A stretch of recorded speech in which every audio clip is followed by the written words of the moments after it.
The CIA is pushing crack in the ghettos of LA, while the food crops in Colombia get sprayed by the DEA. The FBI is reading your email with something called the carnivore, while the rich are getting richer and the poor are staying poor.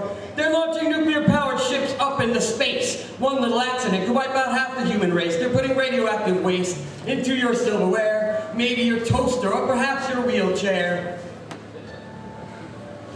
1 in 3 adult Americans cannot read or write, and their children go to bed hungry every night. 2 million U.S. citizens, they're rotting behind bars, and while they're there, they're working hard, building parts for cars.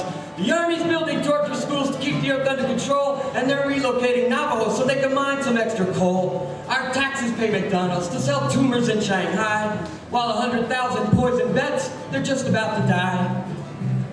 And who will tell the people that free speech is a ruse? Big corporations run the country, and then they make the news. Is it media or mind control? Heroic victories or crimes? Who will tell the people that we're living in these times? And the cancer rates are skyrocketing, though people are smoking less. If you live near a nuke, your life is bound to be a mess. Clean water's almost gone, all over the earth, and what's left they want to privatize and see how much it's worth. Chevron is gunning down the students of Nigeria, turning the land away so all the babies die of diphtheria, and the temperatures are rising. The world's forests are on fire. Pretty soon Brazil will be one raging funeral pyre.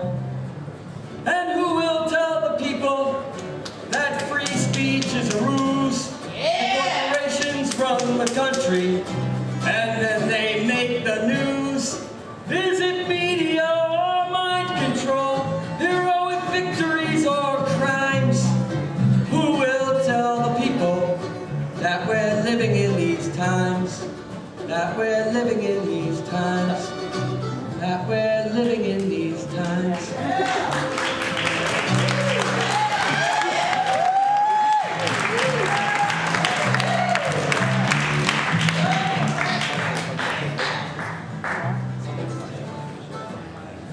There's a park in New York City, we gather once a year to celebrate that herb we love and smoke our bowls of cheer. It's a mighty peaceful gathering till the police join the fray. To them it's hunting season, us poor tokers are their prey. Oh, it is the biggest outrage you're likely to have seen. They're jailing men and women for the smoking of the green. I'd like to dedicate this song to those enforcement personnel who have a decent respect for others' lives and don't want to live in hell, and who recognize a simple truth as plain as an old saw. It's no one's duty to enforce an unconstitutional law. It is the biggest outrage you're likely to have seen. They're jailing men and women for the smoking of the green. I said they're jailing men and women for the smoking of the green.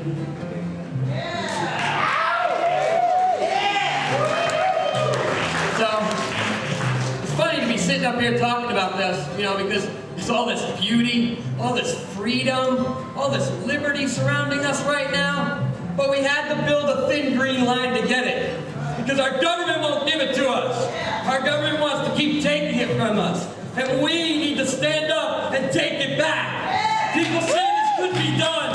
People say to me all the time, how you been doing this? We've been building a thin green line for 18 years. This is the 14th year we did it for the New York Harvest Fest. Those of you that remember the old hemp splash started 18 years ago. I'm not in jail. I haven't done anything wrong. I smoke pot. My government has no right and no authority to decide what I put into my own body. When the government takes that right away, that government needs to be replaced so that we can ensure the constitutional freedoms that our founding fathers fought and died for.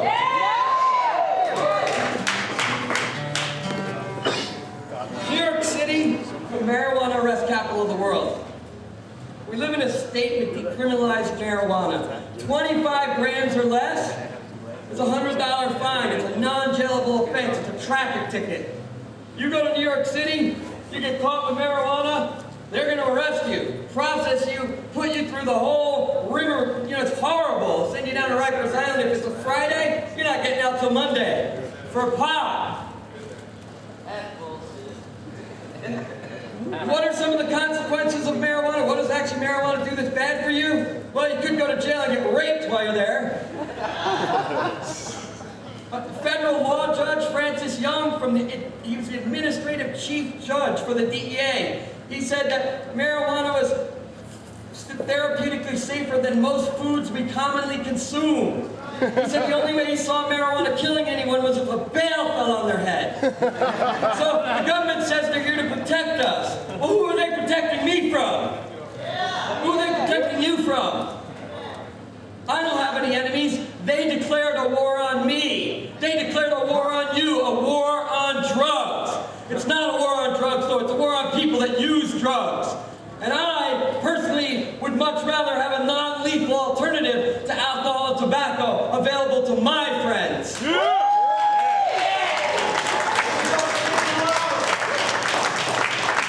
How many people here know about the 13th Amendment? 13th Amendment. 13th Amendment was the one that abolished slavery. Now I say, because if the 13th Amendment to the United States Constitution was written to abolish slavery, it probably would have been worded to say the ownership of human beings is now prohibited. Pretty clear cut, right? Not what the 13th Amendment of the United States Constitution says. It says that nobody can be held into slavery unless, it's a big word, you've been duly convicted of a crime. Giving the United States government the exclusive right to own slaves. We have 2.4 million Americans in jail right now, and we're competing in a global economy, and our economy is about to collapse. But our fascist corporations that our government have given control to, they're the ones that are putting us in jail and making us build things for them so that we can compete with countries that pay their employees 12 cents an hour, 9 cents an hour, 25 cents an hour. When you go to jail, that's what you get paid. And you work for General Motors and TWA. This is where our country's heading. Privatized prison for profit. The industrial prison complex is out of control. It is running amok. There are more prisons in New York and California than colleges. Every time they build a prison, they take away funding from a college. It's almost dollar for dollar. I'm not a big fan of taxes, but if you're going to take my goddamn money, use it for something that's good. Use it for something that's positive. Use it for education. We got a brand new policy called zero tolerance. We got to stop the potheads because the world depends on us. We will board your ship for any evidence of crime. And then we'll tow you back to port because it's martini time. We love to bust the fishermen because they smoke the weed. We even seized the fancy yacht because we found a seed. Now what's the Constitution, boys? It's just a bunch of bunk. We made our quota for today. It's time to go get drunk. Oh, we got a brand new policy called zero tolerance. We gotta stop the potheads because the world depends on us. Hey!